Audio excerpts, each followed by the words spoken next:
Hello, everyone. Thank you for joining today for AIAA Los Angeles Las Vegas section um, dinner event.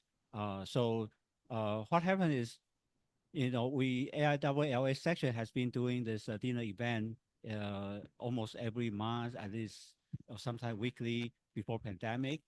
But after pandemic, things change a little bit because some of the venue like Northrop Grumman they no longer offer us the facility. So we kind of very feel very gracious. Today we have Da Vinci School to lend us this wonderful facility for us. This is actually in the heart of the South Bay Aerospace area. So we've been trying to find a location that is good for um, our regular event. So we thank Da Vinci School, Dr. Steve Wallace. He might rejoin us today. Otherwise, I was wanted him to say a few words with us. So in the future, if we do it again here, we might have a chance to visit the student robotics lab.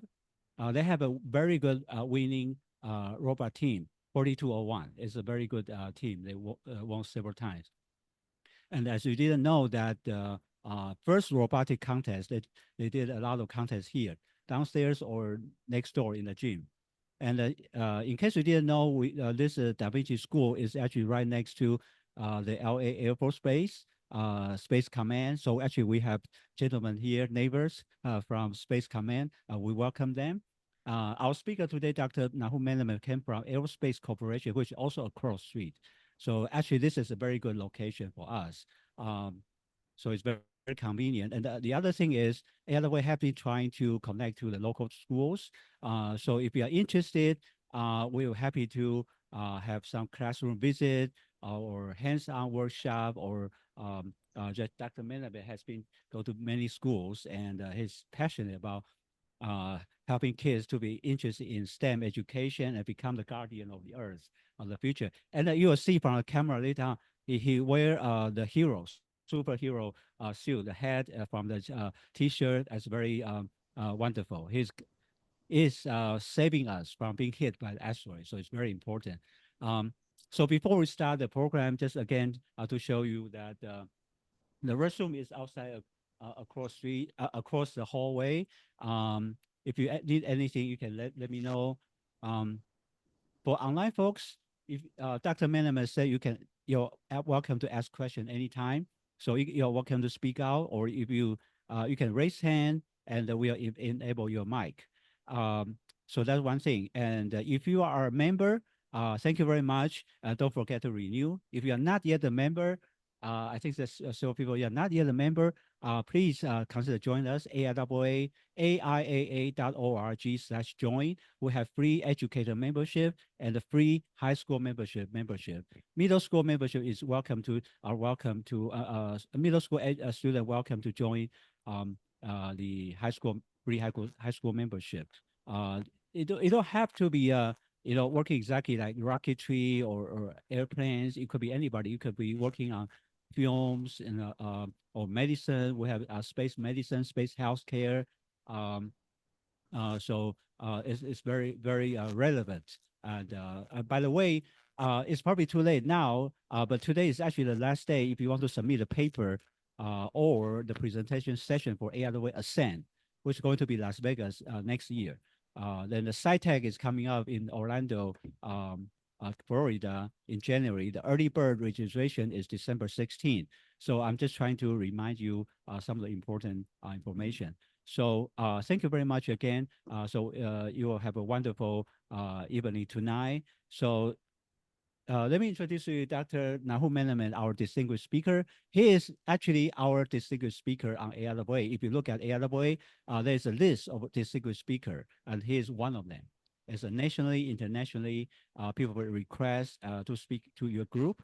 Dr. Men has been working on planetary defense for years, and he got education first from Israel, and now later got a PhD from Georgia Tech. And he will tell you more about himself. He's very passionate about aerospace, and he's also very, very passionate about helping the next generation, help the community STEM education. He's a project leader in aerospace corporation, which is right across street. and he works on Artemis and also the asteroid defense, which is very important. He has been aerospace corporation like almost 10, more than 20 years, right? Yeah, so it's amazing career, very inspiring. I encourage you to listen to talk carefully. Today he's going to present a very exciting topic, new approach, new proposal, how to deflect the asteroid. And he will tell you more about it. And this is actually related to kind of similar technology to a company here called Spin Launch. We have event there early this year, and Dr. Melamed also spoke over there as well. So without further ado, let's welcome Dr. Nahum Melamed. Thank you. Thank you. And Ken, some videos, are they going to play with sound? Yes. Okay, yes. So thank you. Welcome everyone, both in the room and online. Can you hear me online? Yes, I can hear you. Wonderful, and good to hear you too, Tom. So good evening to everyone. We're going to talk about the topic of planetary defense today, which means that we would like to protect our community and our installations from an incoming asteroid in case one is discovered on a collision course with the Earth. So I'm going to give a general introduction to the topic of planetary defense. Why should we be worried about the potential of an asteroid impacting our planet? And then I'm going to just talk about one one of the studies that we've done recently, and it was done by me and Tom Hansheimer that I believe is online today. So let's jump into who am I, and I think I do that. Yeah. Okay. So me, I'm a project leader at the Aerospace Corporation. I've been working there for 22 years almost, and been involved with the topic of planetary defense for about 20 years. I am a member of the planetary defense community, international community. We are organizing international conferences every other year, and the next one is going to happen in South Africa. Last one happened in Vienna, Austria. So every other year, we pick another international location for the conference, and it's a forum where international experts assemble to talk about every aspect related to planetary defense: missions, discovery, characterization, disaster response, public communications, everything that is associated with the threat from an asteroid. So if you would like to know more about me, you just go and click on this link here. And this hopefully will take you to the webpage, which is the webpage that Aerospace Corporation put about myself, with a little bit of a bio about my education, about my activities, and about what I do. So planetary defense is not my day job. My day job is to launch rockets to the moon. And one of those rockets is called Artemis.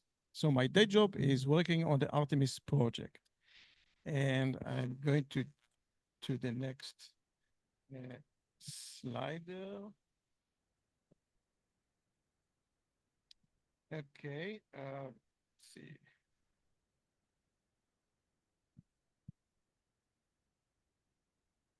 Yeah, so this is the Artemis rocket, the first one that launched towards the moon successfully. This is my day job, to make sure that number 2 arrives at the moon safely and with astronauts on board. That's what we are aiming at this point in time. And so it's an exciting project to be able to launch rockets toward the moon. But that's not the topic of our discussion today.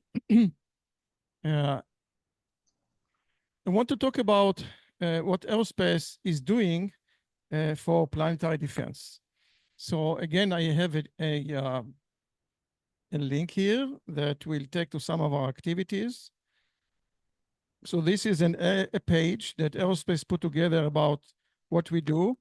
One of the major things that we do is educational. We put together teaching aids, lesson plans, activities that are based on the next generation science standards, California. go to schools, and we encourage the teachers to use those lesson plans to encourage the students to pick STEM occupations, right? We would like to have more students learn science, technology, engineering, and math, not necessarily just to work on asteroids, to work on anything that is requiring technical know-how and expertise. And so the teaching aids are designed to excite students with cool topics like the topic I'm going to talk today.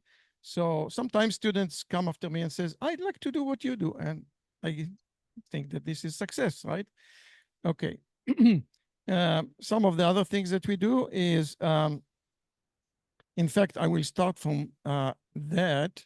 So I was fortunate enough to get NASA funding to develop, together with JPL, a NEO deflection app. NEO is near-Earth objects. These are the asteroids and comets that come close to our planet. They're called near-Earth objects, or NEOs. So we wanted to understand for simulated asteroids how we would deflect them away from the Earth. So we have an ongoing project with NASA JPL to build a web-based app that has orbital mechanics in it, has launch vehicle technology in it, to study how we would apply a kinetic impact spacecraft colliding with the asteroid and hopefully move it off the Earth. How feasible this would be. And we see that this is a lot more complicated than people think. You know, when the asteroid is discovered, come back to me. Too late. You have to design and build those systems years in advance to be able to respond to short-term surprises. So based on this app, I developed a class at Aerospace, Introduction to Planetary Defense, which I instructed several dozen times. And one day, a couple of IMAX producers landed in my class, wanted to see what I'm doing. And they said, you know, we are developing a movie, an IMAX movie about planetary defense, and we would like to include your class in our movie. And so that is that movie that came out of the effort. It's called Asteroid Hunters. Let me see if I can play the clip for that Asteroid Hunters. A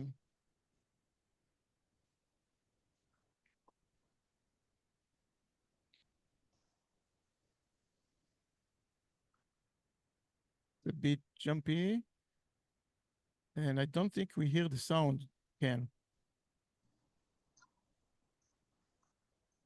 Is there a way to make the sound play? Because there's going to be a few videos with sound. My sound?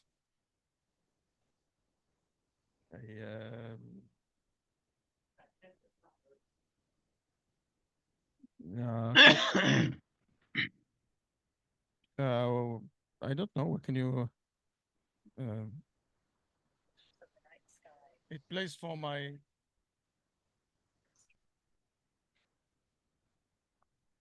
Does this play online as well?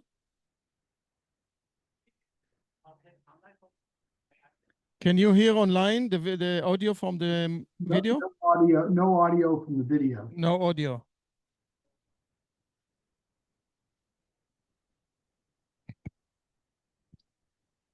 We even knew the asteroids existed. Finding asteroids before they find us is critical. We're now getting a little bit, yeah. We use telescopes to take pictures of the night sky. A moving point of light reveals an asteroid. We use this radio dish antenna. From the radar echo, we can determine their shape, orbit, and size. Inventing an asteroid strike requires engineers of every discipline and a lot of teamwork. No idea is too crazy. IMAX writes you to learn about science. The technology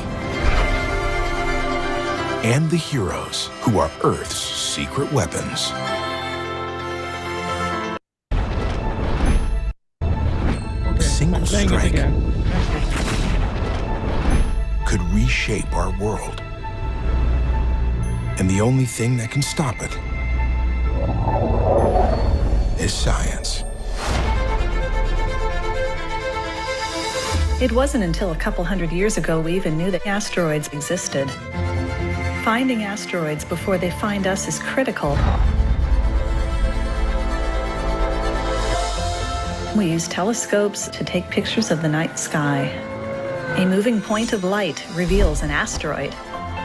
We use this radio dish antenna. From the radar echo, we can determine their shape, orbit, and size. Preventing an asteroid strike requires engineers of every discipline and a lot of teamwork. No idea is too crazy. IMAX invites you to learn about the science, the technology, and the heroes who are Earth's secret weapons.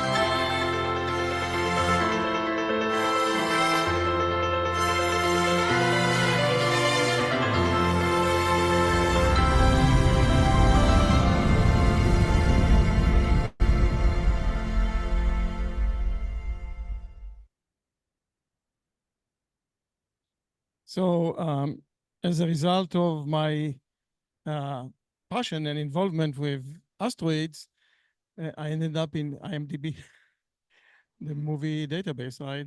I think I may be the only aerospace person who made it into IMDb without even intending to do that, right?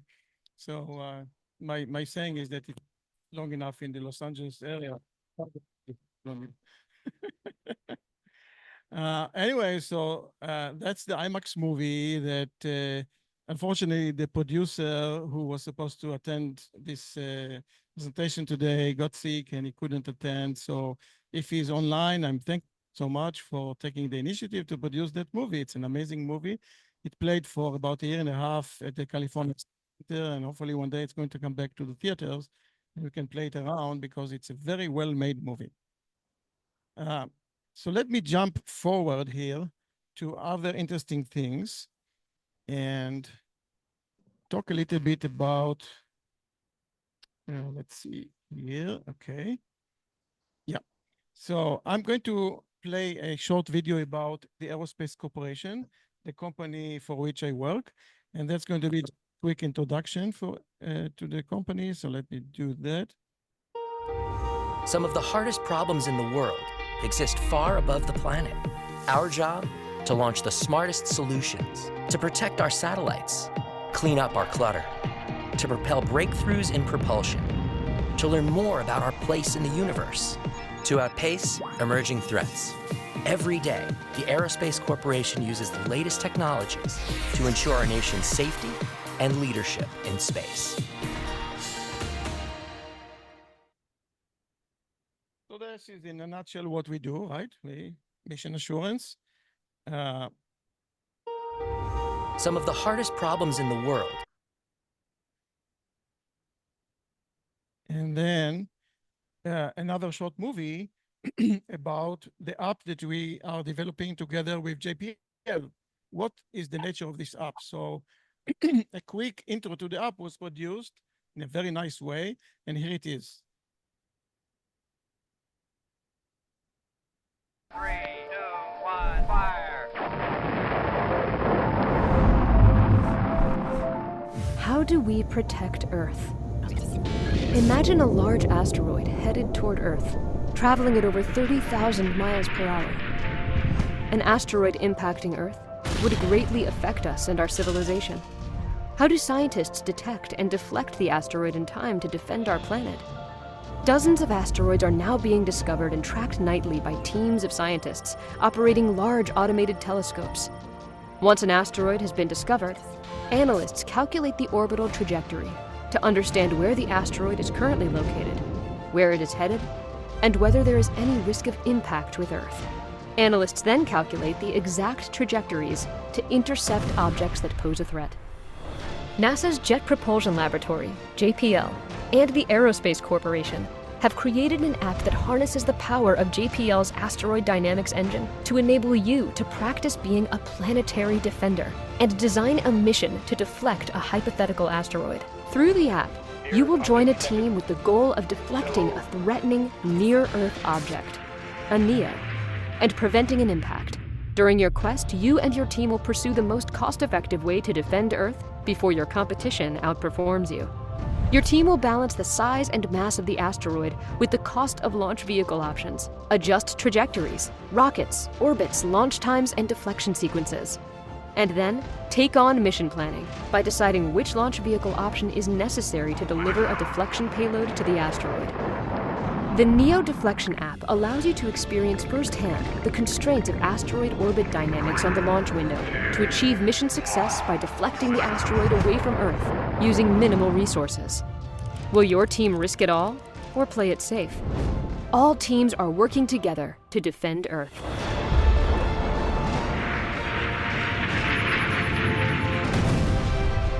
Are you prepared to defend Earth? If so, navigate to the link to begin your journey into rocket science, learning about asteroid orbital dynamics, explore rocket capabilities, launch windows, mission trajectories, and encounter geometry. 3, 2, 1, fire! Okay. So that was the gist of the intro. That's what we show at schools when we do STEM visits to encourage the kids. We had a few asteroid deflection contests in which the students are grouped into small teams that competed with each other to deflect the asteroid in a more efficient way. And so we upgraded the app. It's going to soon be available on the aerospace external website, available for schools to exercise in their classrooms and everywhere else. We actually had a competition between aerospace SMEs about 5 or 6 years ago, and experts from aerospace were trying to deflect the asteroid the best they can. They might do it again. Can do it at the Space Force level. So I showed the trailer of the movie. Hopefully it will come back to theaters next to you. It's an IMAX production. And that's me giving a demo at aerospace, how to deflect an asteroid with a spacecraft that's called a kinetic impactor to collide with the asteroid and give it, transfer momentum to the asteroid and move it hopefully off the Earth. So we're going to see how it's done soon. That's the concept, basically. Now I'm going to present a few pictures that came to me just like days ago from Jesse, who has a family at the Chicxulub area, right, where the crater, where the dinosaurs got extinct, according to some of the theorists. And here is you, right? This is you visiting the area there. And now it makes me want to go there and maybe even do a conference there. So, so maybe one day we'll do that. So what I've done here, a simple Google search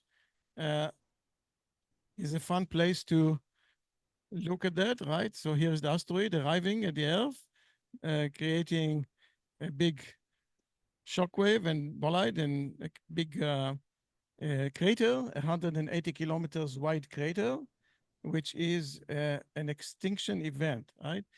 And I think this area will have additional wealth of information. I'm not going to go over it, but it's very well known that asteroids can cause major damage on the ground. Of course, asteroids the size of the Chicxulub crater are extremely rare, maybe once every 100 million years. So we have 30 million years to wait. But the smaller ones could actually hit in a lifetime and cause damage, right? The question is, can big disasters still happen in our lifetime? Many, many billions of years after the creation of the solar system.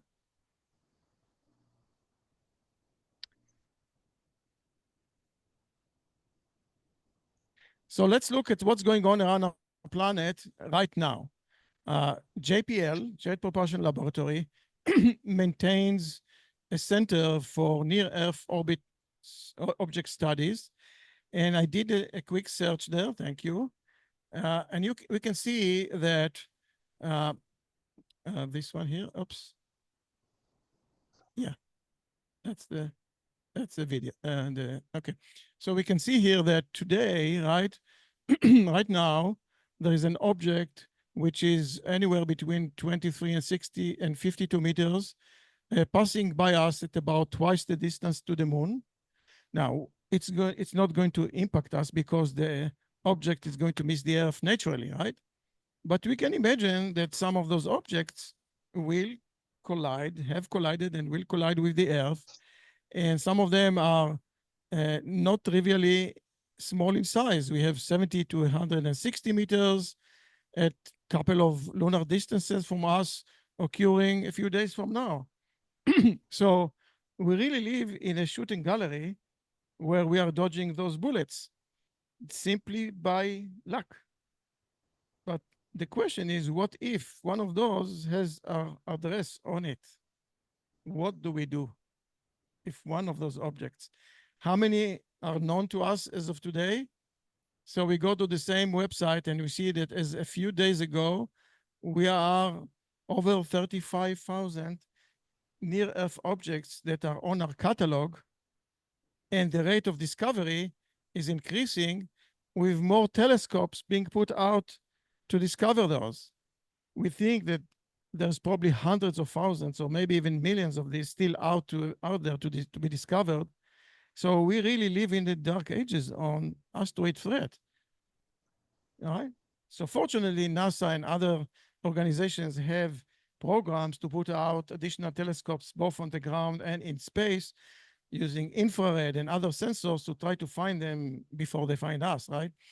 But that is just the reality in which we live. The whole area, the whole topic of planetary defense is a new area of research that has been evolving in the last couple of decades, really. And so it's still very much developing area of research and a lot to be discovered there.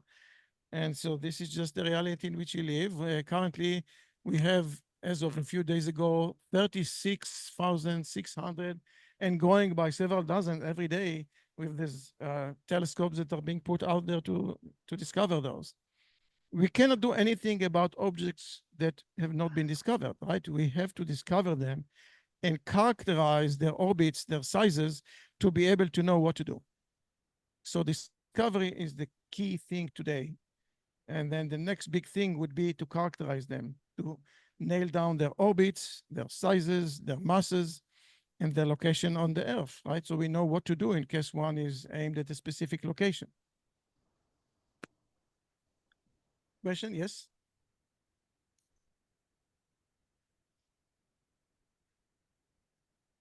Very interesting. So I've noticed back in 2014, I think I've seen maybe an earlier version of a chart like this. So my question is, since that time, 2014, has there been more dedicated telescopes as well as instrumentation in order to detect these? And are those the, I would say, are those the actual installations that are really detecting at the rate that you see now? Or is it still kind of a mix of maybe something that is shared with another technology and they have another initiative that they're looking after? Over. Yeah, so to answer the question, yeah, there were additional installations that were put out to discover asteroids internationally. Some of them include amateur astronomers that are encouraged to employ their telescopes and try to find them themselves. Different space agencies are encouraged to also find those objects before they find us. And NASA is putting out a spacecraft that is infrared based. Hopefully will get funded and will launch in the next couple of years. That is going to be placed at the Lagrange point between the Earth and the Moon.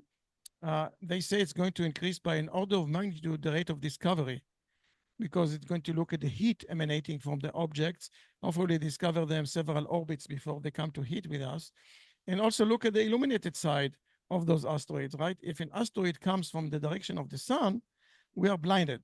No telescope, no matter what size telescope, will not be able to discover an object that comes from the sun. You can only look at this object from between us and the sun, and at best maybe give us an alert, oh, in 1 week, Los Angeles is going to be hit by a 100-meter object, get out of town, right? That kind of thing. Or it will tell us, okay, we discovered an asteroid that's orbiting the sun just like we orbit the sun.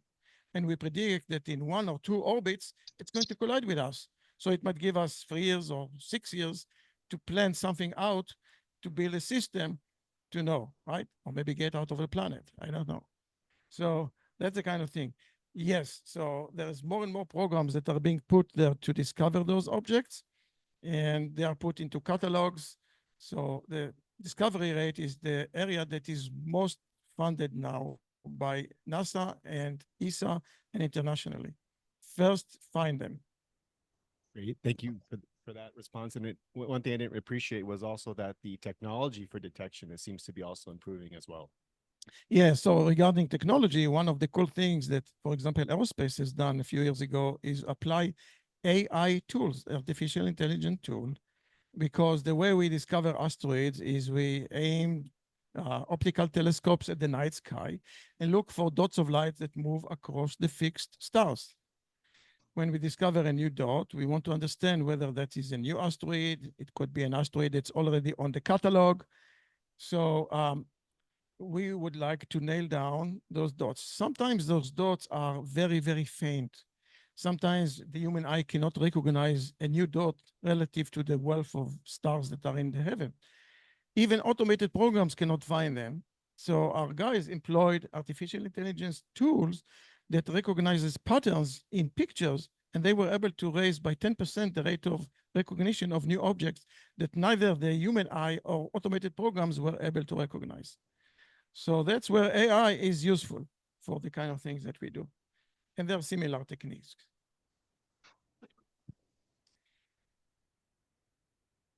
All right, so the question is, can it happen again to us? Well, look at this object. It's called the Halloween asteroid. And it's a big one. It's about 650 meters in size, discovered just 3 weeks before a close approach with the Earth, 3 weeks before Halloween. So that's why they call it the Halloween asteroid. You can go to this NASA website and find more information about it. From before it was making its close approach. And I remember I was at a conference when the asteroid was discovered. And I was saying to myself, an asteroid the size of 2,000 feet, that is a continental devastation level. If that object had been collided with any place on the Earth, any continent, we had to evacuate it in 3 weeks. Imagine evacuating North America or Europe or Africa or Asia, and where we go? This object. We are just fortunate that it passed us about 1 lunar distance, which is really, really, really scale of the solar system. That is almost like a bullet passes next to your head, right? And just dodge it by a tiny distance. And so that's why there is a concern that things, big events that would overwhelm everything else that we do in life could happen. That kind of object could overwhelm everything else that has been done and bring humanity back to the Bronze Age or something like that. And that's just a real object that's out there. We're just fortunate about that object not colliding with us. Question line, yes. Do you want to speak up or just read it? No. Dina, you are welcome to speak out. Dina, can you speak out? Yes, hello. I can hear you. Hello, yes, I have a question. How do you account for the changes in the asteroid's speed in space, its mass and the power required to achieve the changes in your calculations? Excellent question. So the question, how do we take into account changes in the asteroid's orbits and estimates of its size and composition? So when the asteroid is discovered, it is just a dot of light in the sky. We know nothing else about the asteroid except a new object has been discovered. So one of the hot topics that is currently being discussed, the world of the planetary defenders community, something that's called rapid reconnaissance, which doesn't require sending perhaps an iPhone or an iPhone with a camera to the vicinity of the asteroid and need orbit its side and some pictures back to the Earth and tell us the nature of the threat. Could be a CubeSat, small sat, but you don't to have anything huge to tell us how real the threat. And so is the next big thing in asteroid defense, which includes nailing down the orbit, right? So by just by looking at a dot of light in the sky, it doesn't tell us whether that asteroid is actually headed away because there is uncertainty with the orbit, right? The telescope has a region of uncertainty with nailing down the orbit. The orbit is not very well determined. We need to send something to the asteroid with a space exactly where it's at, tell us whether the asteroid is in fact going to impact with the Earth. And if it does, how big it is? It's just a piece of rock, or maybe it's a piece of metal. So characterization is the next big, and I believe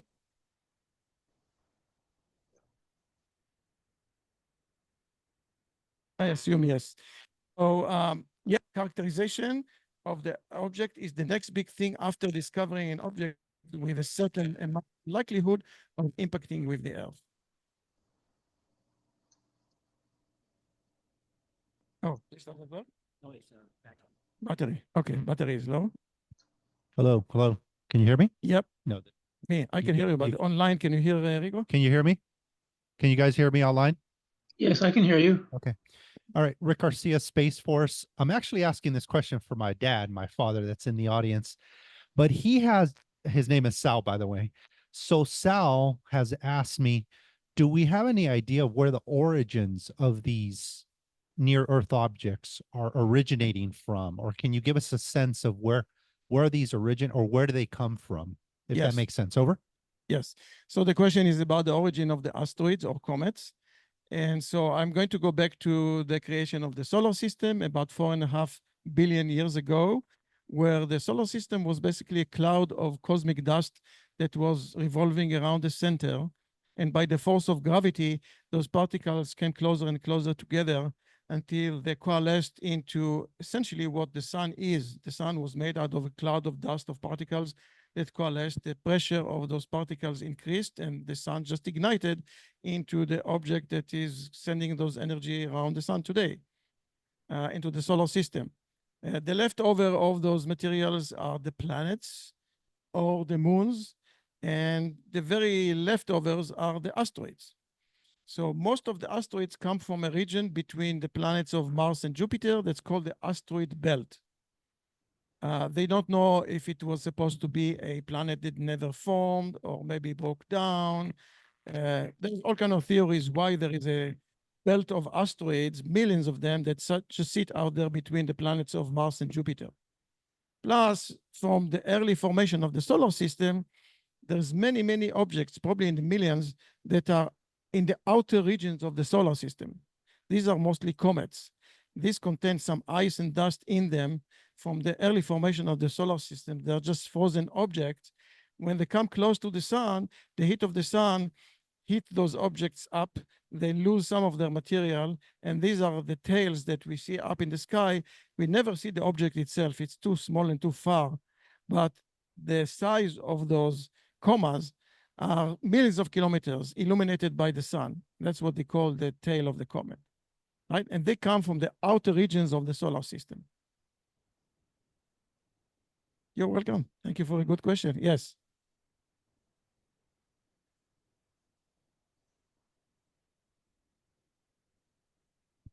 Where do the metals come from inside the asteroid's composite? Yeah.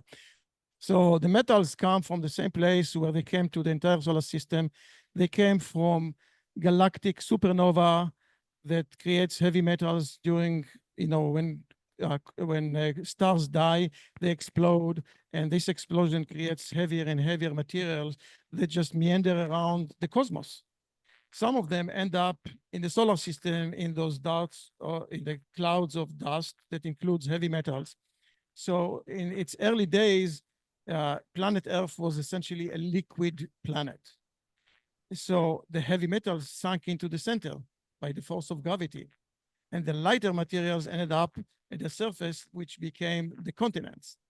And so that's why we don't find so many metals on the surface, especially rare earth metals. On the surface, they are all sitting in the center of the Earth from the early times where we were all just liquid.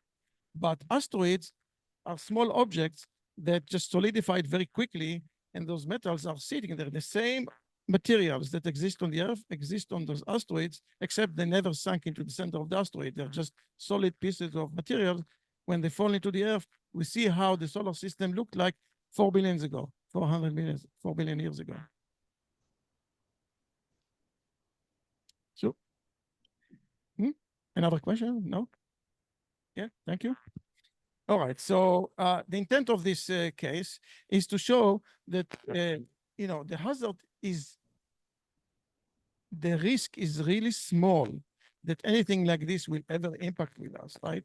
An object like this is probably many thousands of years in between, but it is a possibility, right? And if we have the technology to attempt to do something to save us from such an object, and we didn't do it, some people think this is negligence. Okay. All right. So let's look at what actually does impact with our planet.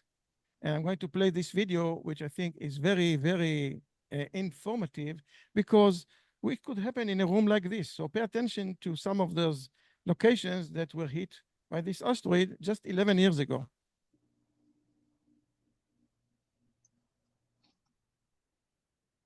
Oh, what did I do? I didn't do what's, oh, I need to go to the internet for that. Okay. What exploded over Russia? Presented by Science at NASA. When the sun rose over Russia's Ural Mountains on Friday, February 15th, many residents of nearby Chelyabinsk already knew that a space rock was coming. Later that day, an asteroid named 2012 DA14 would pass by Earth only 17,200 miles above Indonesia. There was no danger of a collision, NASA assured the public. Maybe that's why, when the morning sky lit up with a second sun and a shockwave shattered windows in hundreds of buildings around Chelyabinsk,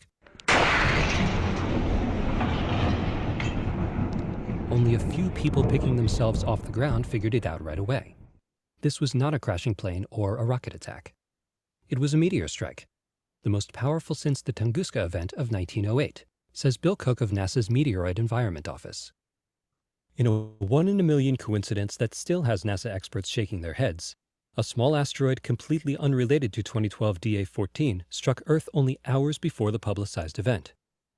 These are rare events, and it is incredible to see them happening on the same day, says Paul Chodas of NASA's Near-Earth Object Program at JPL. Researchers have since pieced together what happened. The most telling information came from a network of infrasound sensors operated by the Comprehensive Test Ban Treaty Organization. Their purpose is to monitor nuclear explosions. Infrasound is a type of very low-frequency sound wave that only elephants, homing pigeons, and a few other animals can hear. It turns out that meteors entering Earth's atmosphere cause ripples of infrasound to spread through the air of our planet. By analyzing infrasound records, it is possible to learn how long a meteor was in the air, which direction it traveled, and how much energy it unleashed. The Russian meteor's infrasound signal was detected by multiple stations, including one in Alaska more than 6,500 kilometers from Chelyabinsk. Western Ontario professor of physics Peter Brown analyzed the data. The asteroid was about 17 meters in diameter and weighed approximately 10,000 metric tons, he reports. It struck Earth's atmosphere at 40,000 miles per hour and broke apart about 12 to 15 miles above Earth's surface. The energy of the resulting explosion exceeded 470 kilotons of TNT. For comparison, the first atomic bombs produced only 15 to 20 kilotons. Based on the trajectory of the fireball, analysts have also plotted its orbit. It originally came from the asteroid belt, about 2.5 times farther from the Sun than Earth, says Cook. Comparing the orbit of the Russian meteor to that of 2012 DA14, NASA orbit analysts have shown that there is no connection between the two. These are independent objects, Cook says. The fact that they reached Earth on the same day, one just a little closer than the other, appears to be a complete coincidence. Infrasound records confirm that the meteor entered the atmosphere at a shallow angle of about 20 degrees and lasted more than 30 seconds before it exploded.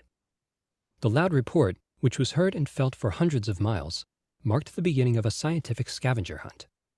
Thousands of fragments of the meteor are now scattered across the Ural countryside, and a small fraction have already been found. Preliminary reports, mainly communicated through the media, suggest that the asteroid was made mostly of stone with a bit of iron. In other words, a typical asteroid from beyond the orbit of Mars, says Cook. There are millions more just like it. And that is something to think about as the cleanup in Chelyabinsk continues. For more news about things coming out of the blue, visit science.nasa.gov.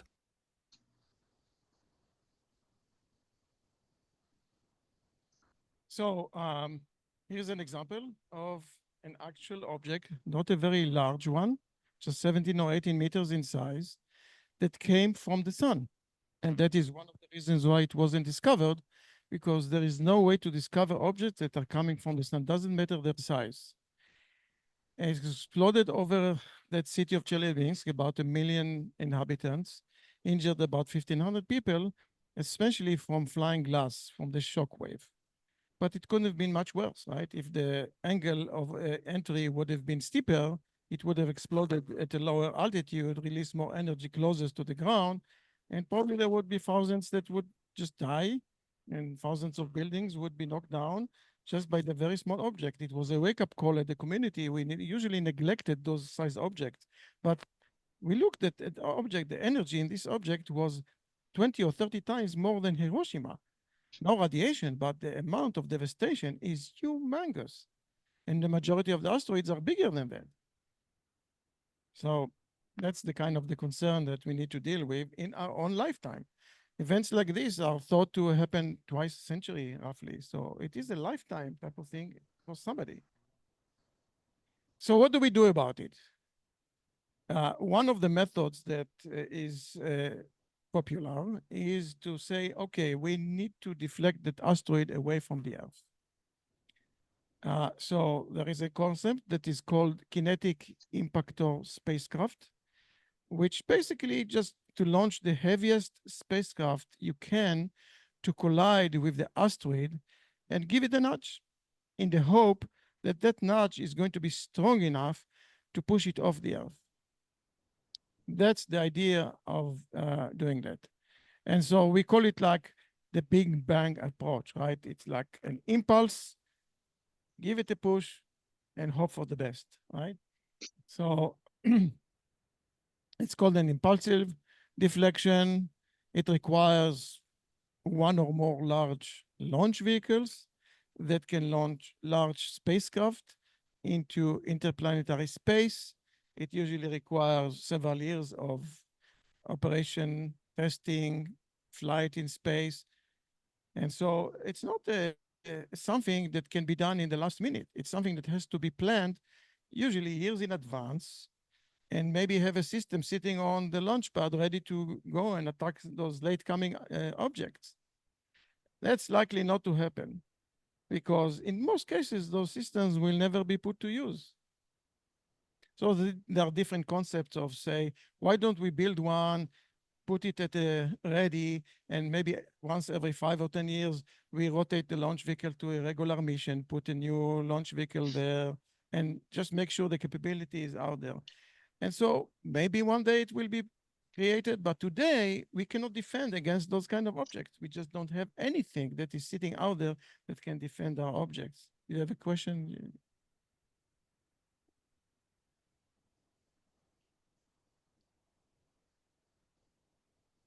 Place a system in orbit. Place a system in orbit where it's at the ready, like as an orbital stationary outpost. I'm talking in conceptual terms here, but obviously put something in low Earth orbit and develop it as like an orbiting system where it's kind of developed for at the ready, right? Yeah. So the question is whether a space-based mitigation system could answer some of this challenge. And the answer is yes. There are several ideas that are proposed, not so much in low Earth orbit because we do want to escape the gravitational well of the Earth. So we would want to put it maybe near the moon or maybe in some other areas that's going to be easy to launch towards a randomly approaching asteroid. Right? We never know when this asteroid is coming from and where is it coming from. And so the system should be flexible enough to be maneuvered towards a randomly approaching asteroid. In fact, we have an ongoing study right now to use solar cells to place on a heliocentric orbit around the sun in such a way that they are kind of loitering around, waiting for the command to deploy from a heliocentric orbit towards a random asteroid. So we'll see. Yeah, there are several ideas near the moon, in Lagrange points, heliocentric, but nothing really material is happening in this area. Ideas there are plenty. Okay, so we are talking about one of the methods, the popular method, which is launching a spacecraft to collide with the asteroid, give it the necessary push, and hopefully move it off the Earth. And that's like hit it once and hope for the best approach. Yes. Questions? Go ahead. Yes.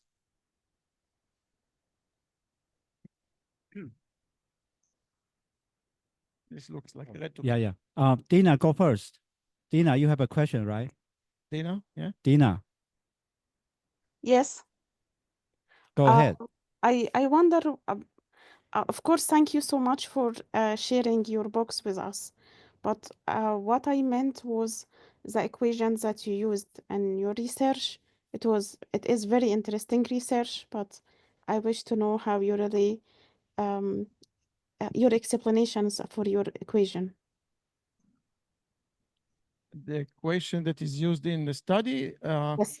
what we are using is a simple momentum exchange physics equation, nothing else, right? Two objects colliding with a plastic explosion, the spacecraft just get destroyed, the momentum is being transferred to the asteroid, and it changes the velocity of the asteroid by a tiny bit, and over time, that change in the velocity builds up a mass distance with the Earth. That's it. That is done in our approximation. In a real world with a real mission, they employ heavy-duty simulations that take into account the gravity of the planets and the moons and even big asteroids to fine-tune those calculations. We don't use this in this app. We just use like a ballpark kind of a estimate of what would be needed to be done. It gives us a rough estimate of what's possible. And it's just a basic momentum exchange equation, nothing more. Does this answer your question, Dina? Yes, thank you. Thank you. Sure. Thank you. And there was a second question? Yes, Nikki, go ahead. Nikki? Let's see. Maybe you typed it in or something? No. It's an attendee call. Nikki? Nikki? He said he has a question. Nikki, are you online? He seems to be online, but all right, if he comes back, yeah, you come back, you ask interrupt me later. once Yeah. more. Okay, so I'm going to move forward, and I'm going to say, well, there was an experiment just about a year and a half ago, I think maybe 2 years ago, where a spacecraft was launched and collided with an asteroid to demonstrate that we can actually deflect an asteroid. We have the technology and the capability to do that. That was the DART mission, which was a double asteroid redirect test. It was a test mission to do exactly what we said, right? To collide a spacecraft with an asteroid. It was a phenomenal success.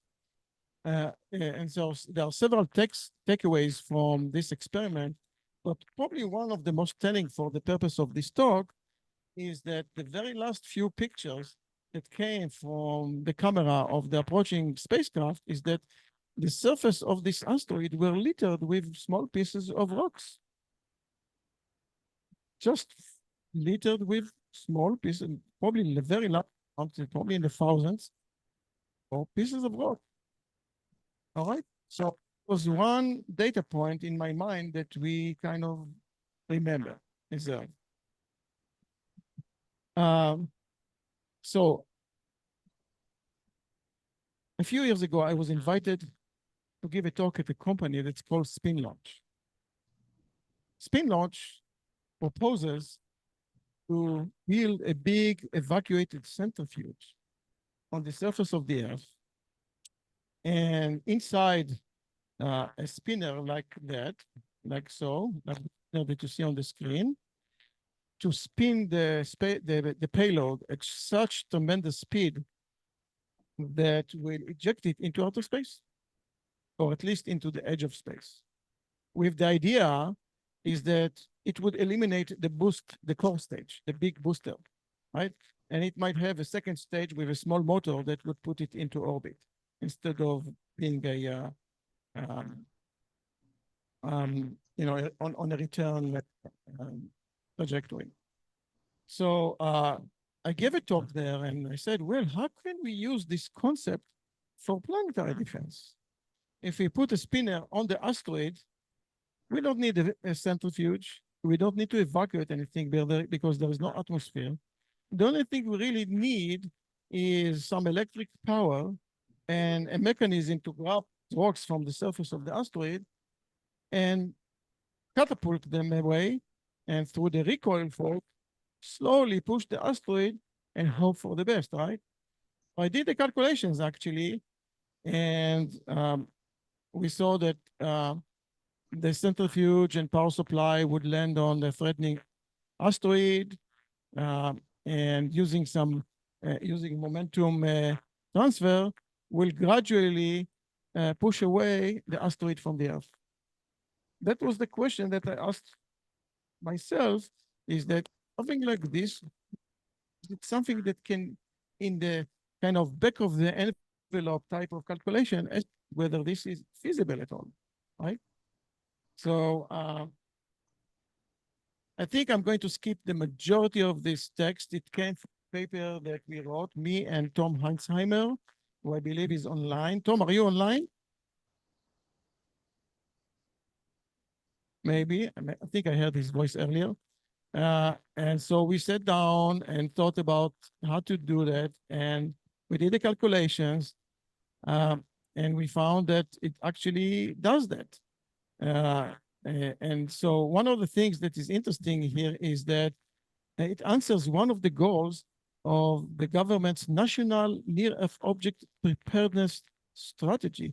It's a document, official government document that came out, and they say, develop technologies for near deflection and disruption missions, right? So our concept is a novel concept. The idea itself is not new. There are people who already proposed grabbing pieces of asteroids and throwing them away decades ago, except they were not as elegant and doable as a small spinner, electrically propelled, powered spinner that's just put on the asteroid and slowly grab small pieces of rock and launch them into space at tremendous speed. That's the idea. So I'm going to skip the majority of that. One of the things that we said, well, we know how to use a kinetic impact space to do that. We developed the app. The app has all of the physics in that. And so we know how this would do. Can we do better? Right? That's the question. Can we do better in terms of deflecting the very same asteroid? So the paper that we wrote was presented at the latest Planetary Defense Conference and also made it into the journal. It's called Acta Astronautica.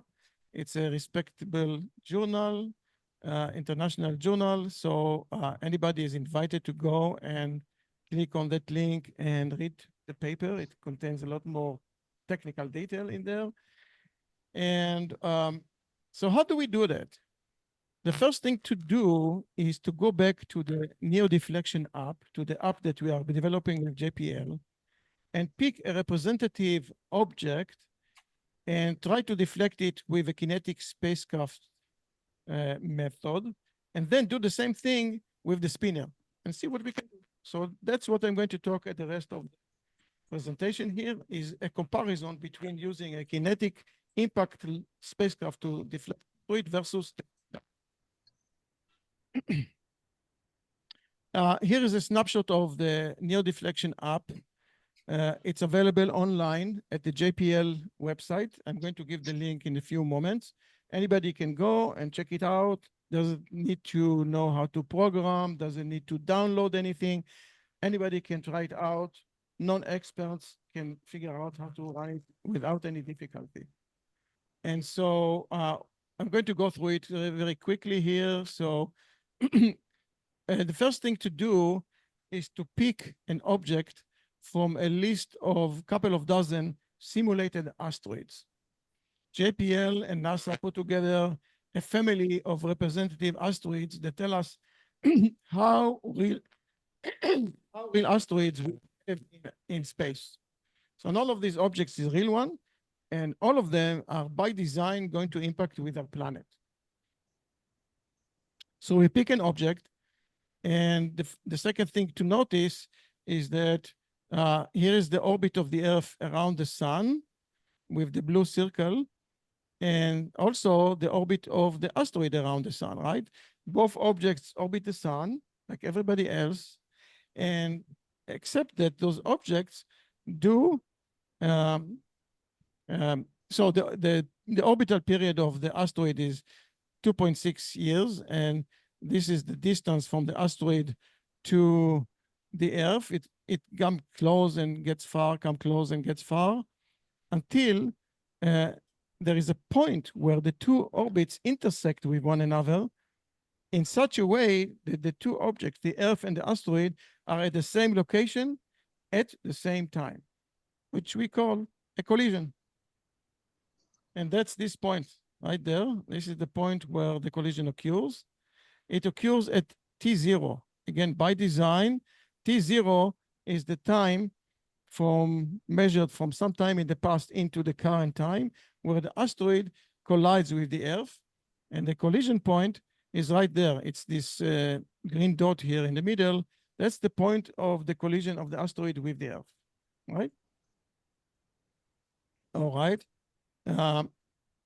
We see that we end up with impact because we didn't do anything about it, right? This is by design a colliding asteroid.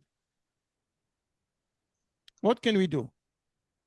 So there is a deflection mission design panel, which is that box here where we have some parameters that we can set up to see how a deflection mission would be designed to move the asteroid off the Earth. The first thing to do is to choose the size of the asteroid. And I chose 30 meters diameter, which is a little larger than the Chelyabinsk meteor or object, but it's about the same size class. I did the calculations for several other sizes. I'm going to only show the 30-meter size, but I did a few other objects to date. And so I chose the size of the asteroid. I also chose the density of the asteroid to be of solid rock, right? So it's 3 grams per cubic centimeter. It's representative of solid rock. So this is a representative object. And now I need to select 2 different parameters, right? The first parameter is when will the spacecraft collide with the asteroid before it impacts with the Earth? Obviously, the sooner is better. But sometimes those objects are discovered too late to design it 10 or 15 years in advance. Sometimes they're discovered just maybe 2 or 3 years in advance. That's the only time you have from the time of discovery.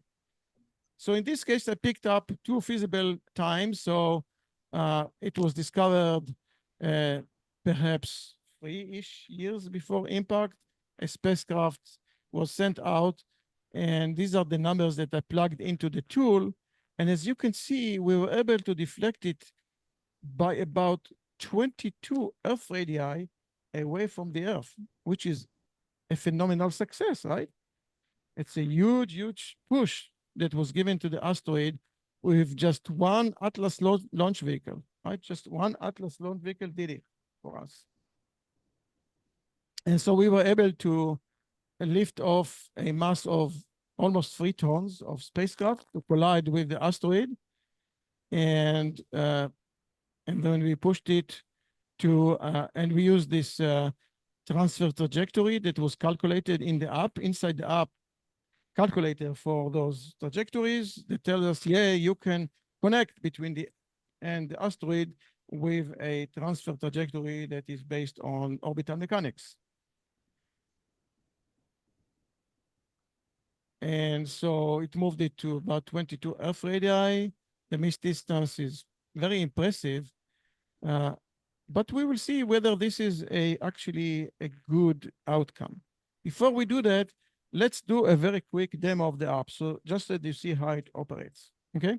So I'm going to do that here now. I'm going to go to JPL website and hopefully the app is operational on their website. Let's see if it will come up. So as you see here, this is the NASA JPL website. I'm going to go to the app. Let's see if it will load. And it looks like it loaded nicely. I'm going to take it out to its own window. And as you can see here, there is a list of a couple of dozen items. I'm going to go to the one I'm most familiar with at this point, which is the Planetary Defense Conference 19 object. Every conference, JPL creates another simulated object for the exercise that we have during the conference, and this one is from 2019. As you can see here, I showed it already that this is the orbit of the asteroid, and this is the orbit of the Earth. This is the distance between the asteroid and the Earth over 30 years. And this is the time at which the asteroid will impact with the Earth right in the middle here.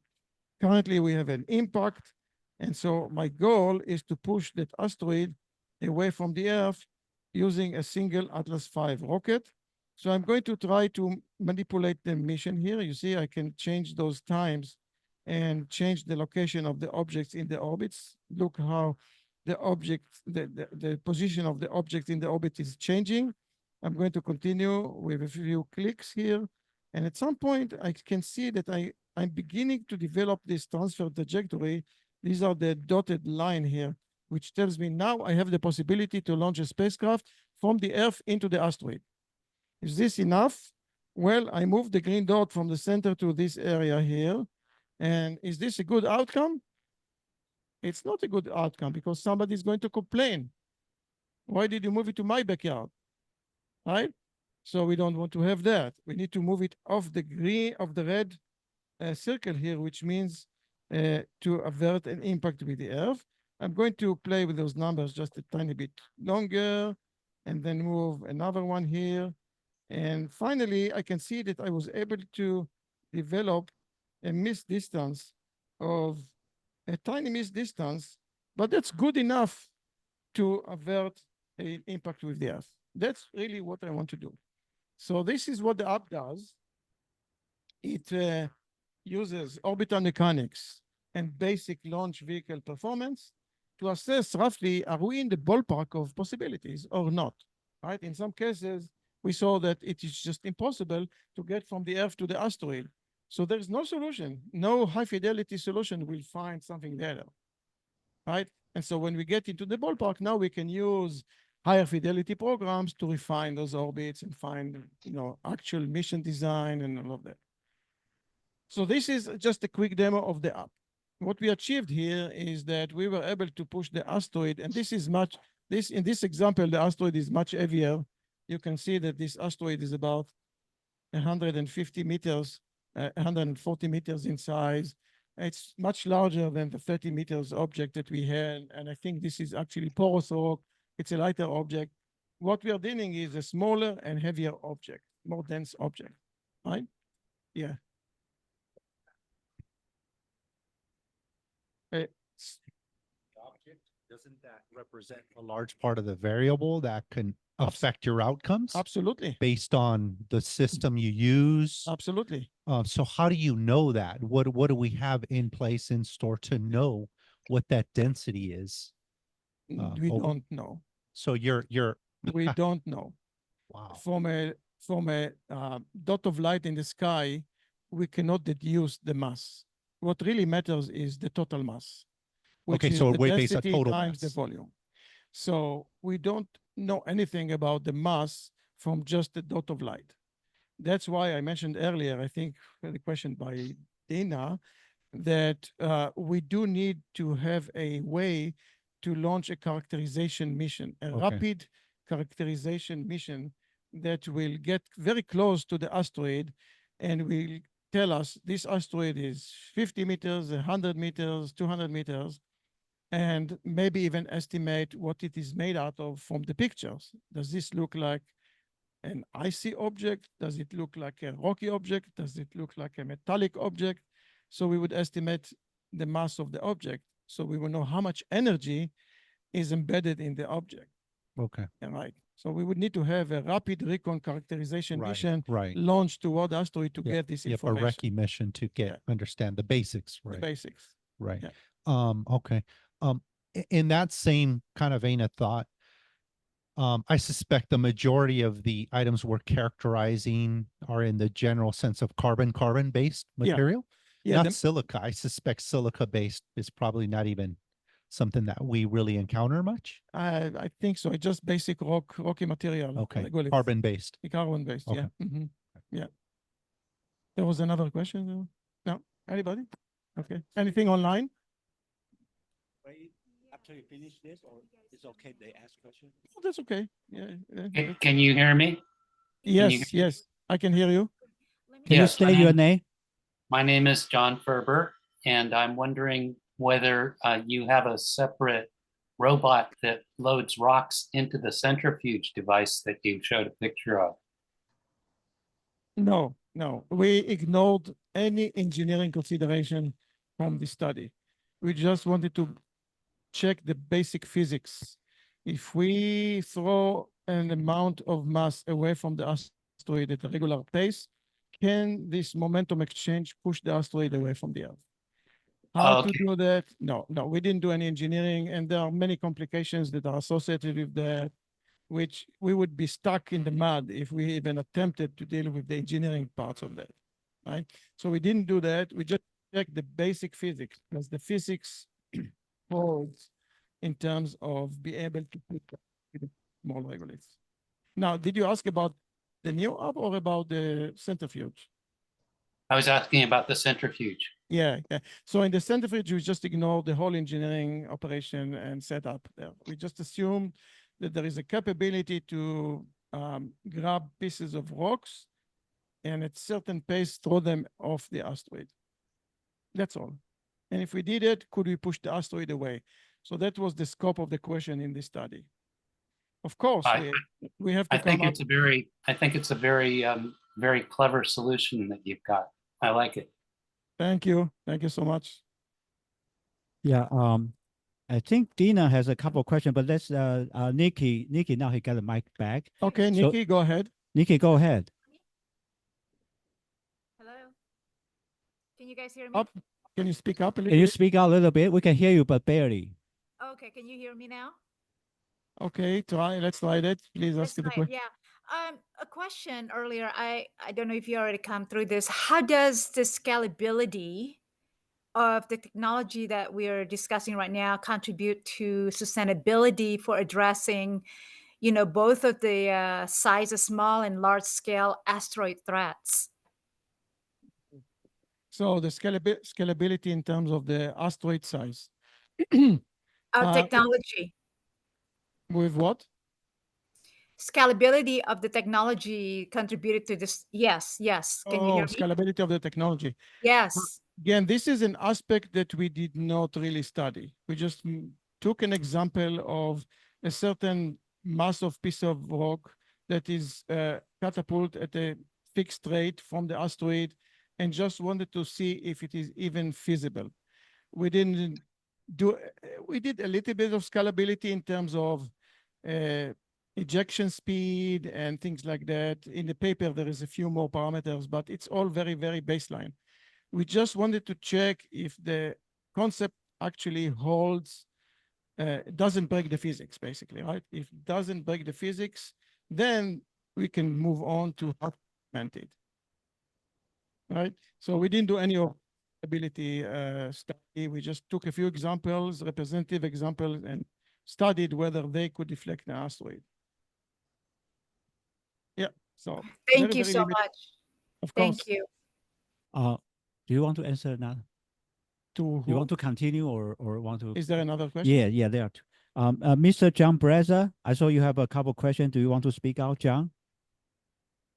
No, first I want to say thanks for bringing this to the forefront here. It's a great idea to bring centrifugal deflection to an object to move it out of harm's way.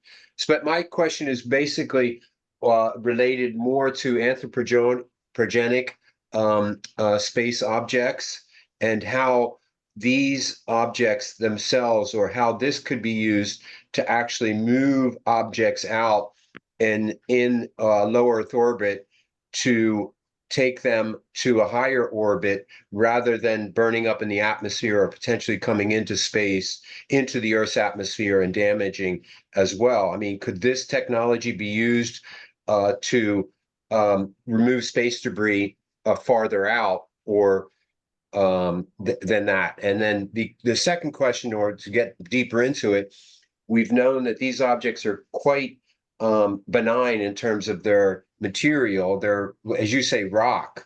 And how does that differ between anthropogenic space debris entering into the atmosphere? If that can be answered more, I think, because we really don't know a lot of the composition of these asteroids and meteorites. Yeah, absolutely. I'll leave it at that. Yeah, thank you. I think it's an excellent question. I'll separate it from the question about space debris, which is man-made junk, right?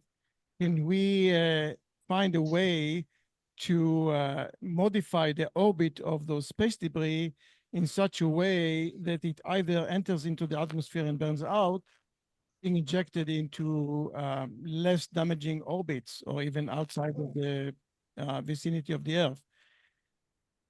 We did not study that approach, and we are not sure that a centrifuge or a spinner on a second stage rocket would actually be the best way to do that, right? Because you can probably, by design, build in some additional methods there to do that. You know, like one of the things that we studied in my distant past was if the, let's say the upper stage could break down into two pieces that will impart momentum on one each other, and one of the pieces will fall back to the Earth, the other pieces will get ejected out of this near Earth space. So that's the kind of thing that perhaps can be done on a system, but not use a spinner. I didn't study that, but I would imagine just intuitively, it's probably not the most optimal approach to affect space debris. That's my thinking right now, thinking out loud. I never thought about using that. I think the other question was, man-made objects versus natural objects. Was this the nature of the second part of the question? No, the actual chemical compositions of the two variances of human or anthropogenic space debris and actual natural space debris that's coming into the atmosphere all the time, right? How does that differ? Because that's, planetary defense is also in the stratosphere and the atmosphere. How are these, natural space objects interacting with the stratosphere, and how will they differ between the ones that are anthropogenic or man-made objects entering the atmosphere, stratosphere? I think it's a good question, but it's not something I ever studied. Right? This is something for environmentalists or other people who knows how to study the effects of objects on the atmosphere or the stratosphere. My understanding is that with the kind of objects we are dealing with, which could destroy cities, countries, or even continents, the effect on the atmosphere or the stratosphere would be probably very, very negligible relative to the overall consequences of the impact. Right? We are not talking about small objects that might affect.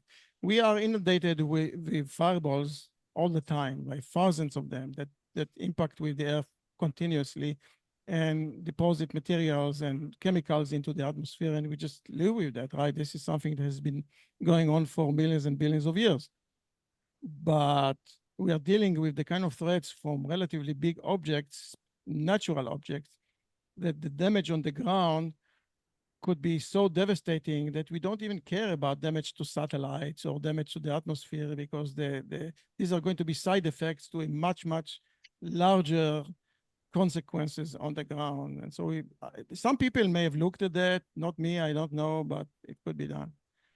Thank you. Well, can I add to that? Because what about asteroids that actually do affect low Earth orbit that will not affect the Earth? Because that's also, or if they affect GEO, is there a concern for that these asteroids could hit GEO, destroy a whole path of satellites, but not even come close enough to Earth to do, the damages that, are portrayed in the movies? Yeah, so the question came up several times. The notion is that although the likelihood is not zero, it is really minute. And I don't know of anyone who really addressed it in any serious way. I think it came up several times, but the concern is more from the effect on the ground rather than on any satellites. It's just the likelihood is so small that an asteroid is going to damage GEO, which is a bad thing on its own, right? So I think the bigger concern is from micrometeorites, which are inundating the interplanetary space, those small objects that travel at many, many kilometers per second. They damage solar panels, they damage fuel tanks, they cause major damage to those objects, and they are actually a real threat. And so systems are designed with some redundancy and sustainability so that they don't get damaged by a certain amount of micrometeorites. But the big ones, like a big asteroid colliding with a spacecraft, in that thing, but the road is so small that it's basically practically. Yeah. This is Gary Thank you Moyer. for your answers. And once again, I'll start back on the beginning. Is great idea on the spinner. It really is. It will be done. Thank you so much. You just need to have someone funding it. Thank you so much. Gary, Gary, go ahead. Am I on the air here, or do I have to push a button? Can you hear Gary online? He's with the microphone. Is Gary? Is it on? Talk closer to the microphone. Yes, we hear him. There are several things about the basic problem that escape most people's attention with all the movies and the marvelous coincidences that happened there. But these are really astronomical times and distances, and missing the Earth by one orbit, one diameter of the Earth is a near miss and nominally harmless. But there might be a lot of debris around it, so there might be a lot of stuff coming around. But the other thing that I was going to ask about the centrifugal approach, are we talking about a continuous fed ejection, and presumably this would be radial to the center of mass, so that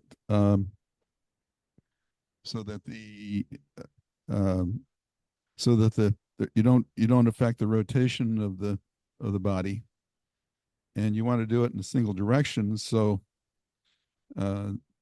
this means that there's a limited amount of time that you can actually do a rotating object in that manner. So there might be multiple centrifuges on a single large object. And given the rocket equation and the velocity that you're able to achieve with this, it takes more mass than a conventional rocket engine would take. So do you have an idea what the what the ejection fraction is that you have to have in order to achieve these deflections? Yes. So I do. If you hang on just a few more slides, I will show some actually calculated results for that. Good. Our patients would be good for us. Patient would pay. I would say quickly that some answer to your first two questions is yes and no. So in the example that we have done, we assume that the objects are ejected at the regular pace, right? At the regular pace, an object is grabbed, put into the centrifuge, into the spinner, it's spun into the velocity and ejected out at a regular pace. But again, this is just an example, just to build up some sort of a baseline that will tell us what is possible. The second part of the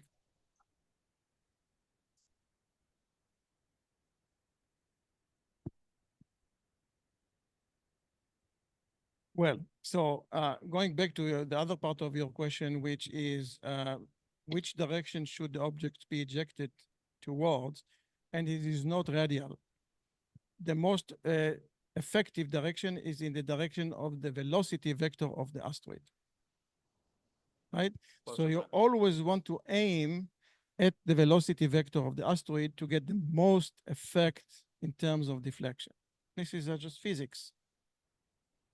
Right? And so if the asteroid is rotating, let's say 3 times in 24 hours, then you have basically 2 options, right? To place 3 systems or a few systems such that every time the asteroid reaches a orientation that is aimed at its velocity vector, you eject a piece. The second option would be, need to change, okay, hopefully I'm being heard now. So the second option is that the ejector can eject at different directions, right? Not necessarily along the radial, but in the direction of the velocity vector. So it doesn't matter. It has a wider sector of angles that can support a launch of a rocket, a launch of an object from the asteroid, right? But in all of those cases, the most optimal direction would be in the direction of the velocity vector of the asteroid about the sun. Yeah. Yeah, I think there was a question there earlier, right? Yeah. At the end, okay, perfect. Okay, so what I showed here is how to use that app that essentially calculates the same type of condition that existed with the DART experiment that NASA has done just a couple of years ago, which was phenomenally successful, right? So now we know we can launch a spacecraft to collide with an asteroid, give it a push, and in this case, the asteroid was non-threatening, so there wasn't anything to save. But it gives us the notion we are capable, we have the technology to deflect an asteroid from the Earth had it been in a similar type of conditions, right? So that is a phenomenal success. But let's now move on to the example that we want to now focus, and that is, let's see if I can get to it. I think it's this one here. Yes. Okay. So we already looked at the example from DART, and one of the major insights from DART was, here's an example of an asteroid with an abundance of rocks on it. Now, we don't know if every asteroid will be like that, but there is a thought that a significant portion of the asteroids are just pile of rubble that accumulated over billions of years into some object that is loosely connected. And you just go and grab pieces of the asteroid and it will go with you. It may be that you cannot address every asteroid, and likely you will not be able to address every single object, but that's what we call risk reduction, right? We are not eliminating the risk, but maybe we can cut it down by 50% or 80%. Is this valuable? Maybe yes. If you can deflect 3/4 of the asteroids away from the Earth with this method, well, we reduce the risk at least, right? By a significant portion. So that's risk reduction type of thing. Okay, so I think we went and looked at this example. And so now we are going to calculations. I'm not going to show all of those calculations that I've done to arrive at these results, but what I'm going to do, I'm going to put side by side the calculations that we've done with the neo-deflection up versus the method of spinner and see what each one of them can do. We will start with a 30-meter object, which I call about the size of the Chelyabinsk object. So the Chelyabinsk object was an order of magnitude of 20 meters. This is an object about 30 meters. So it's a similar class of objects, right? We are not talking about kilometers or hundreds of meters.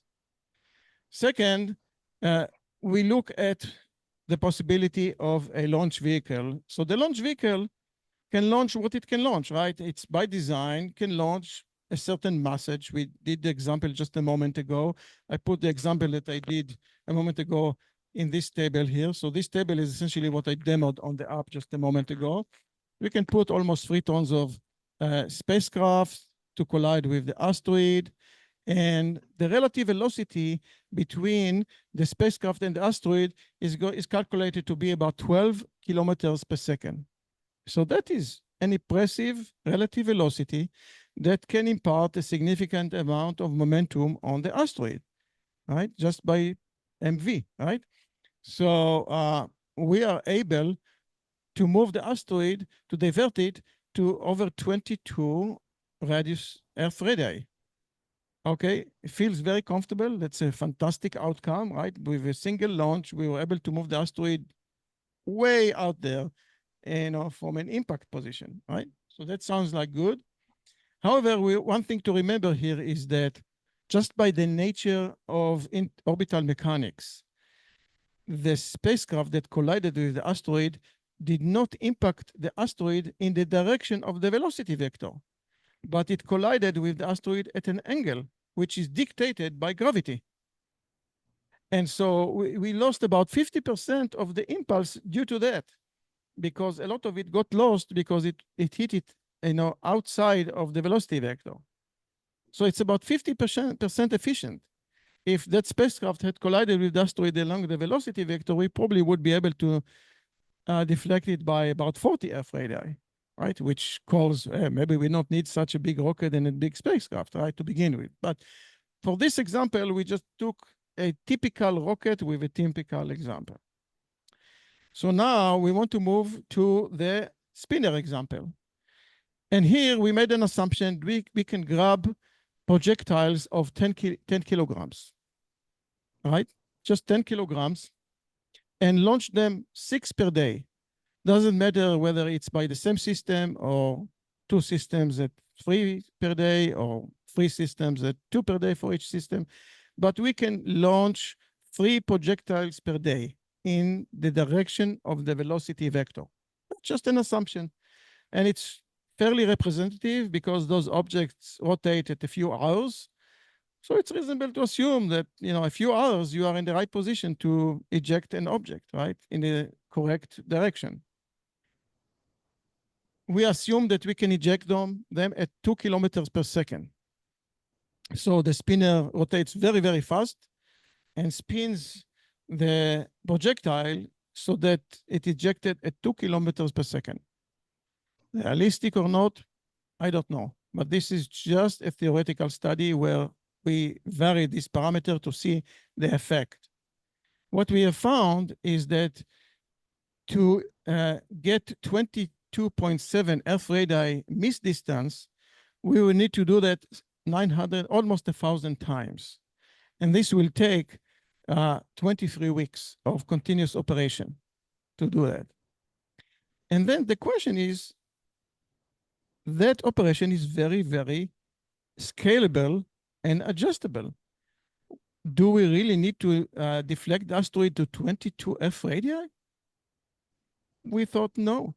1 Earth radii is plenty.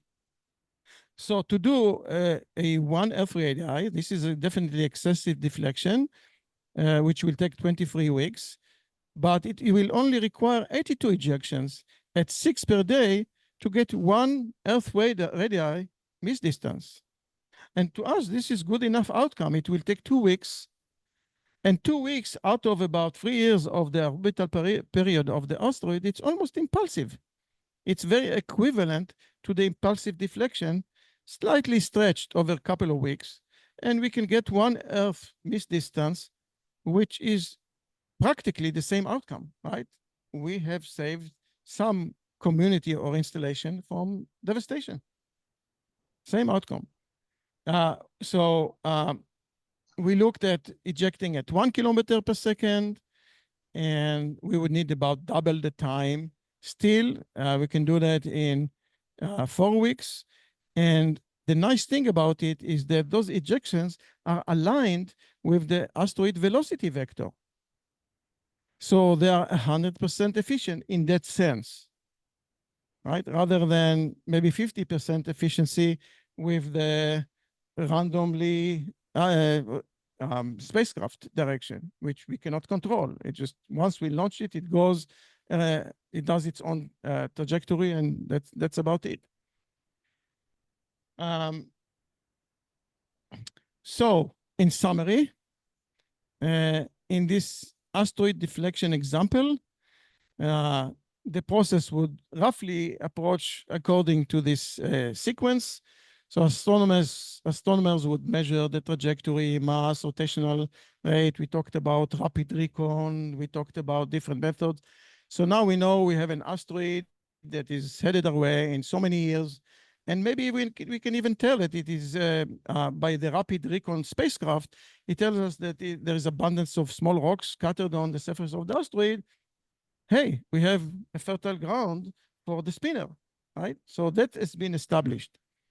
So now we'll compute the needed deviation and the timeline and the velocity and determine the optimal spinner quantities and landing locations. So all of that will have to be done with preparatory missions that will tell us here is a surface where the lander can land safely, and through some mechanism, grab enough pieces of rocks over maybe a few weeks to be able to catapult them away from the asteroid. So definitely there is many open questions with that, but it doesn't break the physics. It's more of an engineering and planning, mission planning type of thing. And so we would launch the spacecraft toward the asteroid with 1 or more spinners and land them and scoop those supplies. Basically eject those, collect the regoliths at 10 kilometers packages.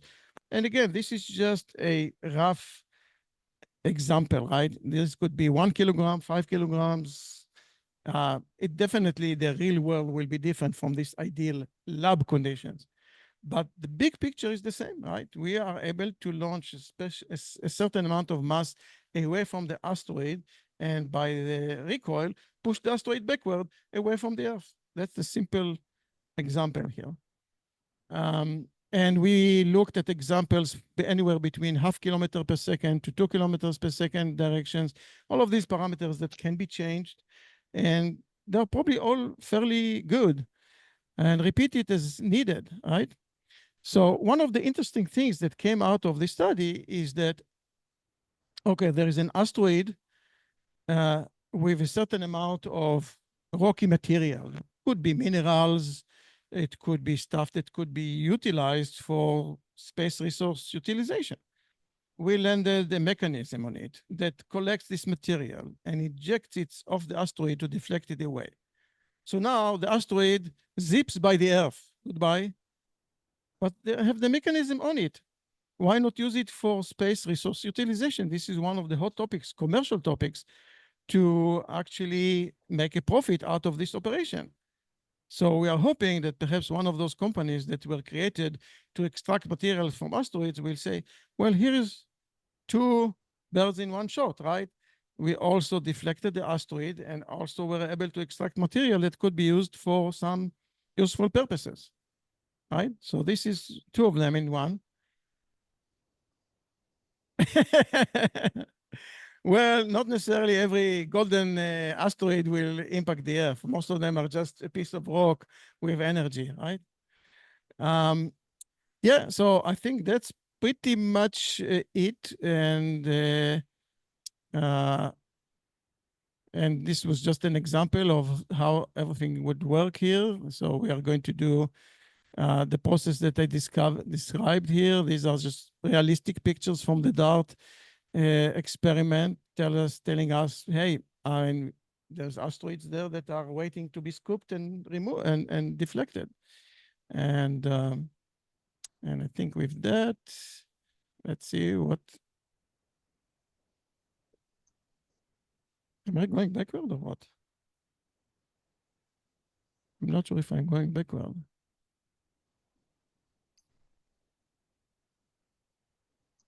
Yeah, that's it. That's what I meant to do. So thank you.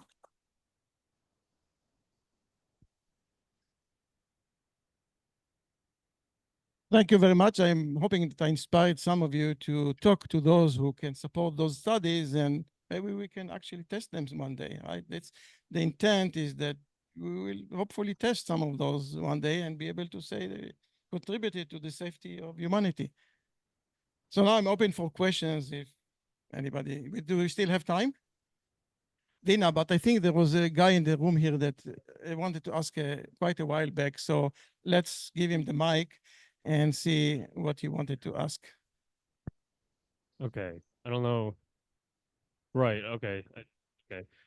Hi. My name is Michael. Thank you so much, Dr. Melamed, for the Melamed. Okay. Thank you so much, Dr. Melamed, for the talk. I have two questions. The first one being the gentleman over there was talking about the fact that we cannot actually yet figure out, I guess, the mass of the actual asteroid coming at us. Do you know of any developments that could change that? Because as you said, we know the total mass, we know the size and the velocity, but not the mass itself. Has there been any changes in techniques or technology shifts, paradigm changes in general to make this more discoverable? So the question is, are there methods to estimate the size and the mass of the asteroid, maybe without going in situ, right? And the answer is partially yes. So a lot of those asteroids through their orbit comes close enough to the Earth so that we can take radar measurements from them. And radar measurements give us more information than just a dot of light in the sky, right? Because they can give us some of the shapes, some of the features. Sometimes we can determine whether the asteroid is a binary. Maybe it's two objects that are stuck together. Does it have some regular shape? So there is some information that can be extracted from radar images of the asteroids when they come close enough to the Earth. So one more thing is that if the asteroids are rotating and the reflectivity is sort of like a little bit periodical, right? So they reflect the sunlight depending on their features, and it's kind of varying over time. It's called light curves. And so you can sometimes use those light curves to try to figure out something about,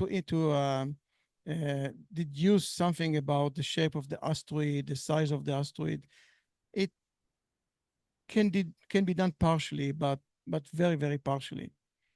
And then also there are some studies that look at the polarized light that might be reflected off the asteroid to deduce more information about their makeup and their shape. So there are a few techniques that are doing something about it, but the gold standard is to simply launch a sensor to the vicinity of the asteroid and take a selfie and send it back to the Earth. That's the best method that is currently being perceived. Yeah. Thank you for that answer. I enjoyed that one. And my second question is more of a personal question, I guess, for you personally.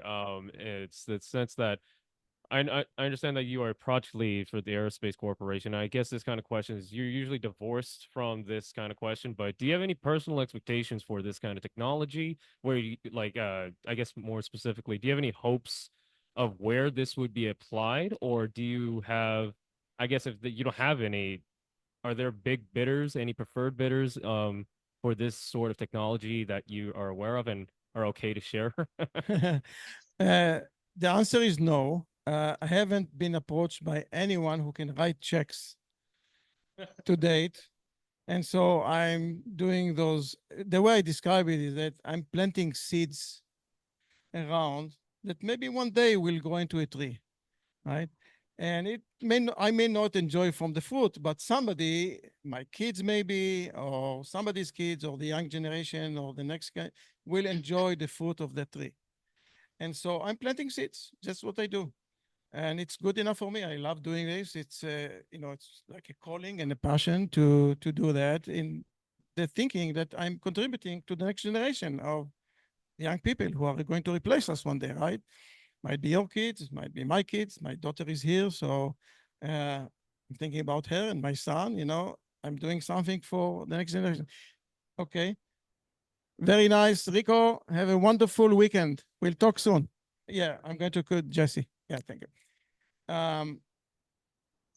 So there was another part of the question. Oh, no. Well, the first question was really, do you have any personal hopes for this? Preference? Yeah, yes, personal preference. So I wouldn't say that I have a personal preference, but I have another different study that I think I presented already a couple of times, and so on and so forth, where the NASA video that you saw over Chelyabinsk with the object that appeared from the sun, right? And it essentially was not discovered until it exploded over the city. We did a study. If we were able to discover the object with radar or some other method, even an hour before impact, which is almost right there, could we use the same technology that we today developed to counteract intercontinental ballistic missiles and use them against asteroids instead of using them against those missiles? And turns out we can do that. We calculated, these are just basic physics, right? Physics is launch an interceptor towards an incoming asteroid. Can you intercept the asteroid at high enough altitude so you can disrupt the object before it reaches the ground? And the answer was yes. You mean like objects as dense as that specific object? Yes. So we showed with simulations, just basic physics simulations, that we can intercept those objects at hundreds of kilometers altitude, which means minutes before they arrive at the surface. And we ran hydrocode simulations that tells us how we can disrupt the object with a kinetic object, right? And we can actually break the object into multitude small fragments that will burn out at high altitude rather than a low altitude and save the day over some maybe city. So we did a study like this.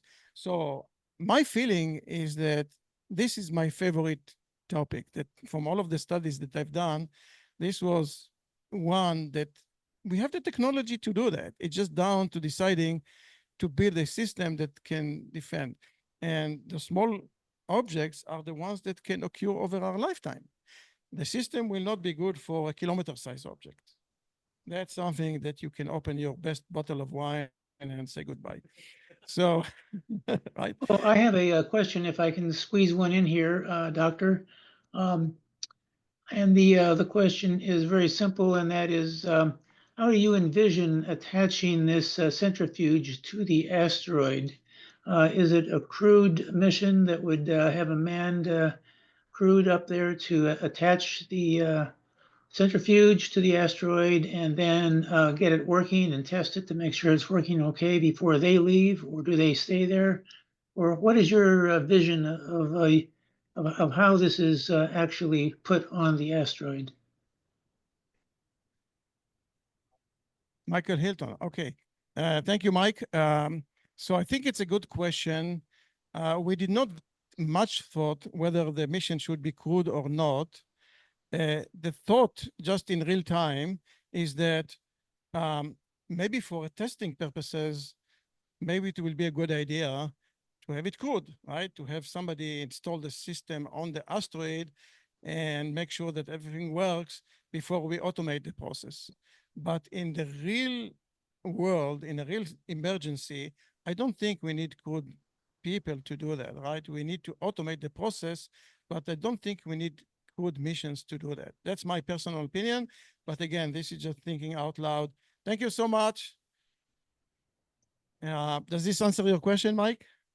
Yes, to some extent. I guess you're thinking of it as a last resort thing to deflect an asteroid that is definitely have intersection with the Earth, and that might be a good, but it has to be tested and perfected.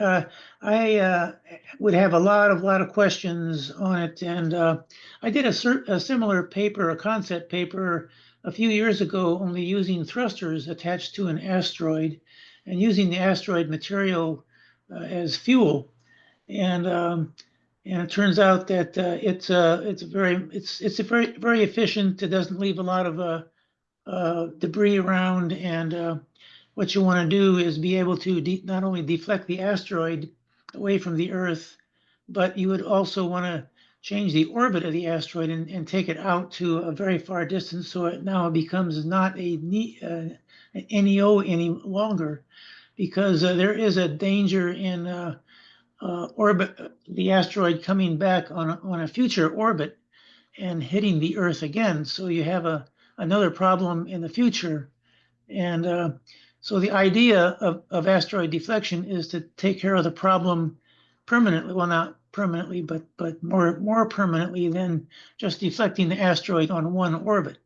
Because future orbits would be a problem. If it's a deflection of one Earth asteroid in one orbit, the next orbit could easily be a very closer to the Earth again. So my idea is to find a way to deflect the asteroid orbit out of the vicinity of the Earth orbit. But that's a whole new discussion.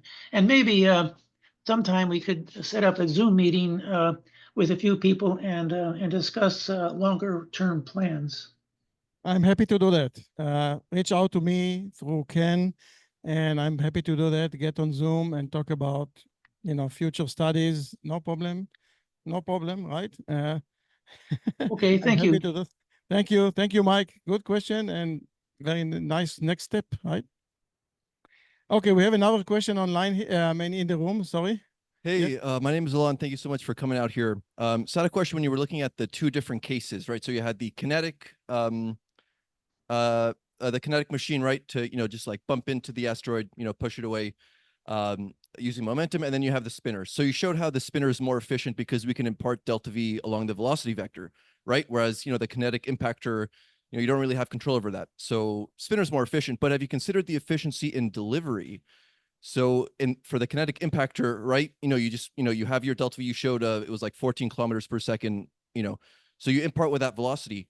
But for the spinner, you actually have to burn those 14 kilometers per second to match your velocity with the asteroid and then land on the thing. So it's a lot more inefficient to do that. So have you thought about that with delivery, and have you factored that into that in your equation? Yeah. So that's a good question. Practicality. We thought about it and ignored it. Because this is some of the difficulties, obviously, that are part of the problem, right? You have to rendezvous with the object, land a functioning system on the asteroid with a mechanism that is capable of moving around the asteroid and looking for pieces of rocks that are unknown until that point, right? The location of those rocks are not known until we arrive at the asteroid, like in the DART mission, right? And we said, we are going to ignore this whole thing because it's going to muddy the study to the point where we won't be able to publish any meaningful result out of that, right? It's a good question and practical question, but definitely it's a point. The comparison with the impulsive is that you need a big rocket with a heavy spacecraft for a single operation like this, which may or may not be successful. Whereas you can have a fleet of spinners walking around, maybe on the Luna or somewhere else. You just deploy them to the asteroid, and if you tested it a few times and they land on a random asteroid, maybe it's not as complex, right?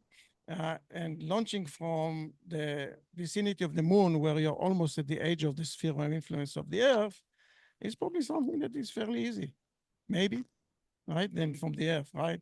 So you don't need any big rocket. You just need to have a small spacecraft with a lander, with some solar panels. You deploy to the Earth. Now, it's easier said than done, obviously, right? But I think your question is definitely valid, but we decided to ignore all of those practicalities.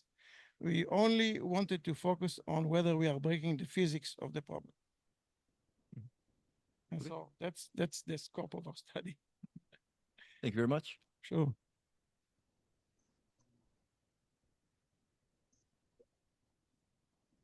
I think we did a little bit of calculations of the power, and they can be done via solar panels or an RTG. But don't quote me on the numbers, right? These are just back of the envelope estimates. So I could be wrong, but I'm inviting you to check my numbers. So, so one of the things that we wanted to do and never got to do is that simply because it was really just the back of the envelope funding. We got a little bit of funding from NASA to do the basic of the study and a little bit of funding from aerospace. That what really needs to be done here is to run a high fidelity simulation that will take into account all of those calculations.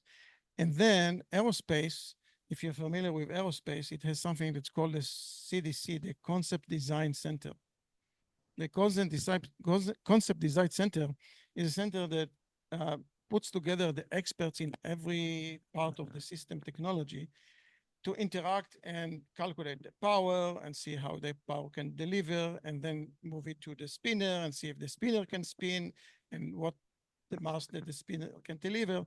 This has to be done in a system engineering type of environment. It cannot be answered in like a one-by-one question. It's a system engineering type of thing. And we just didn't have the funding to be able to do a system engineering, right? We had to do it back of the envelope. But to answer a question like this would be a systems study. Any questions online? Dina had one earlier, no? Yes, Dina, go ahead. I know you have a couple questions. Dina? Yes, hello. Thank you so much for this beautiful presentation. Thank you. Thank you. I wonder whether you what about your expectations, whether you can use this for the Earth to modify the Earth's angle for the climate change? I know we need endless amount of power. It's not the same like asteroid, but what about the idea in general?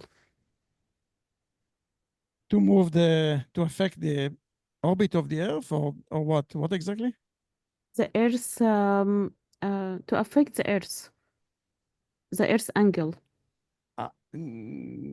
I don't think, my understanding, this is not practical to affect anything on the Earth. I mean, to save the climate, we need to use less fuel. You know, that's probably a lot more achievable than changing the orbit of the Earth or the orientation of the Earth. I have not heard anything. I mean, the Earth is so large that I don't think we have any technology that could effectively change the orbit of the Earth. It's not anything that is practical. Maybe in Hollywood movies, but not in any real world situation. To save the Earth from, you know, climate effects is something that has to be done with different methods that are attributed to the changing climate directly. That's my opinion. So I have another question. How will you continue evaluating the success of the process? Of what I described, the spinner? Yes. My opinion is that we have to test it in space. My opinion that we have to land a spinner on an asteroid, a harmless asteroid, right? Just pick an asteroid that we know will never impact the Earth and test it out on that asteroid. In my opinion, just like the DART spacecraft successfully tested the kinetic impact method, the same type of test could be done with a spinner. You know, show me. And if we are able to do that, then that's going to be the proof. Testing is the proof for everything, right?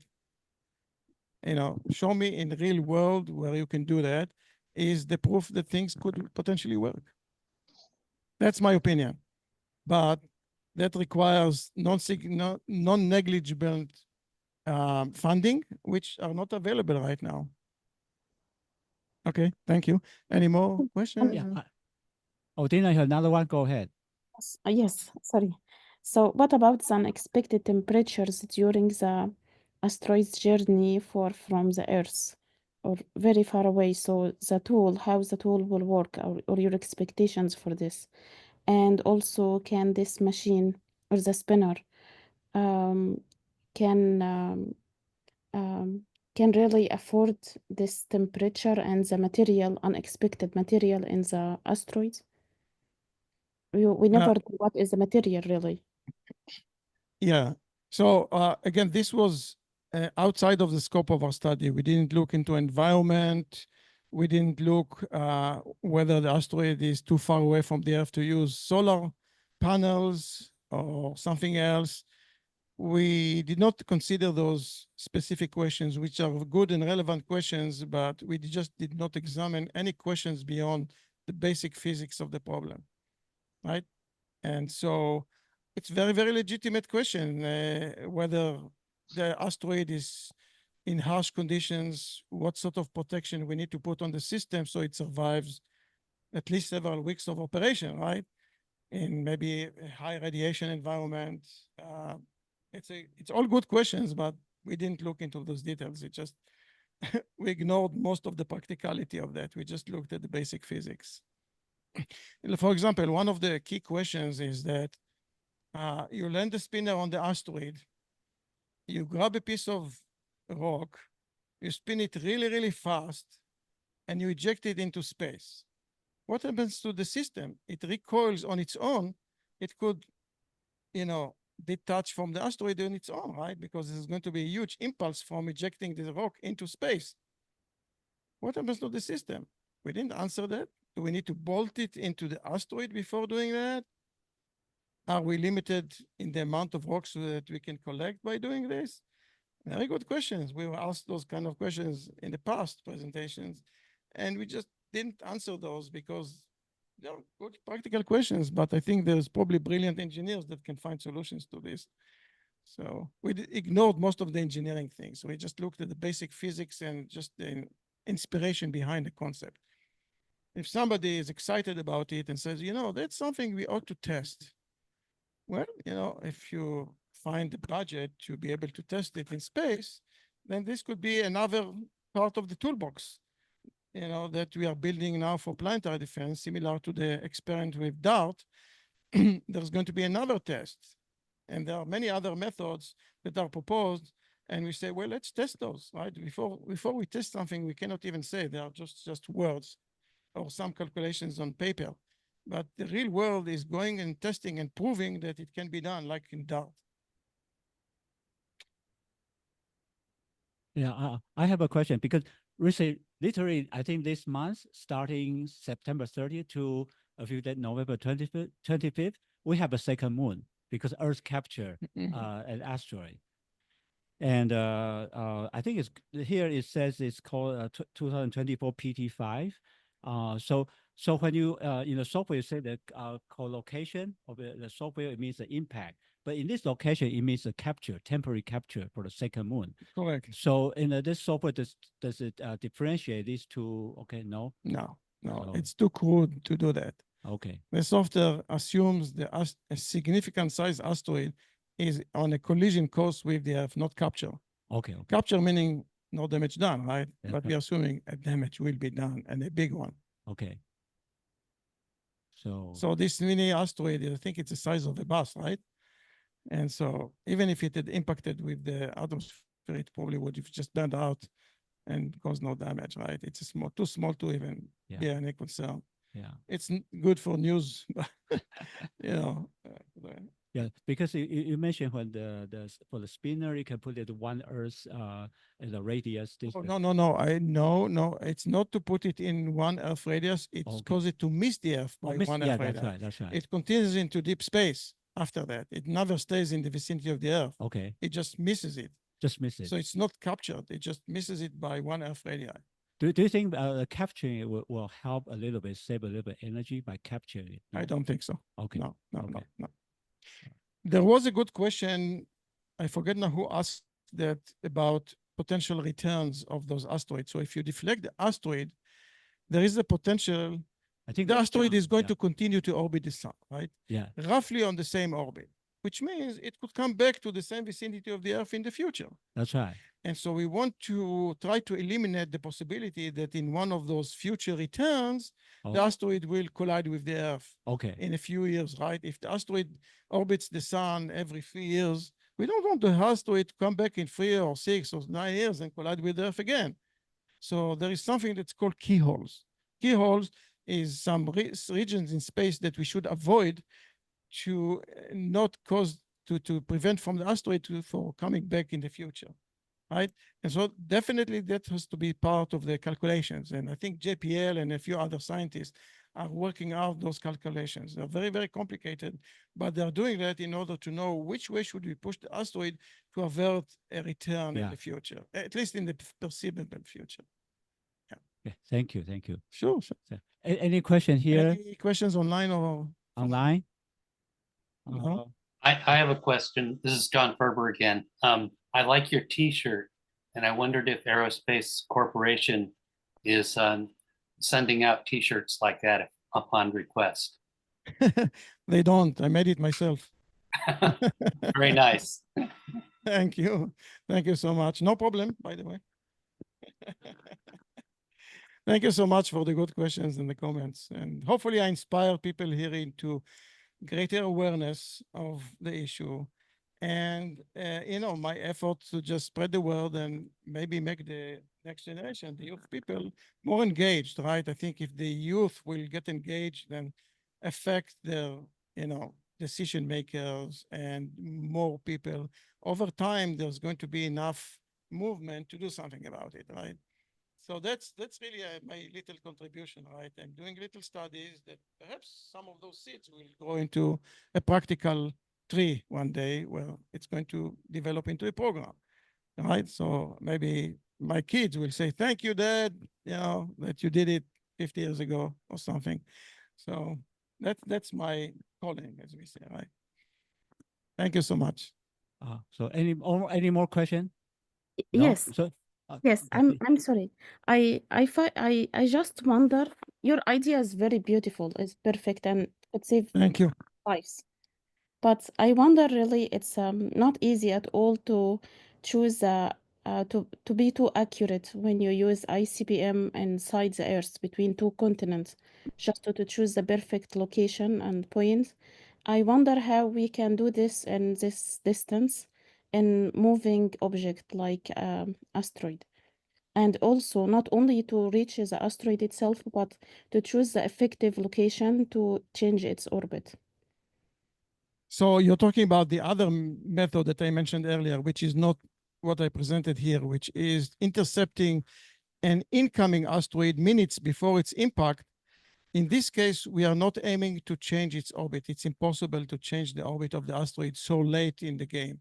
What we are proposing to do is to break it down, to fragment it into small chunks that will simply burn out in the upper atmosphere rather than in the lower atmosphere, right? So in the case of this Chelyabinsk object, it exploded at about 20 kilometers or 12 miles or things like that. The energy was deposited over the city, directly over the city, and caused the casualties and the damage. So what we are proposing to do is explode it at maybe 100 kilometers so that the energy is distributed over a much wider area. The city itself gets a fraction of it is safe. And so that's a different thing. We are not proposing to deflect the asteroid, but just to blow it, to fragment it and blow it from that location, from that specific location. Thank you. You're welcome. Okay, so thank you for this wonderful presentation, and we are very lucky to learn from this unique presentation and learn about the new proposal. It's really very exciting. So let's stay in touch with everybody. So just to let you know that every year before the Asteroid Day, June 30th, Dr. Melamed always lead a planetary defense mini conference with the Los Angeles section of AIAA. So welcome, come back June. So we'll have another exciting presentation from Dr. Melamed along with other colleagues of his. Okay, thank you so much. Thank you. If you know of anybody who might want to talk at the conference like this, any expert who might want to talk, reach out to Ken, and he can put him on the agenda for the next June 30 event. Thank you, Dr. Melamed. We are so lucky. Thank you so much, everybody. Thank you.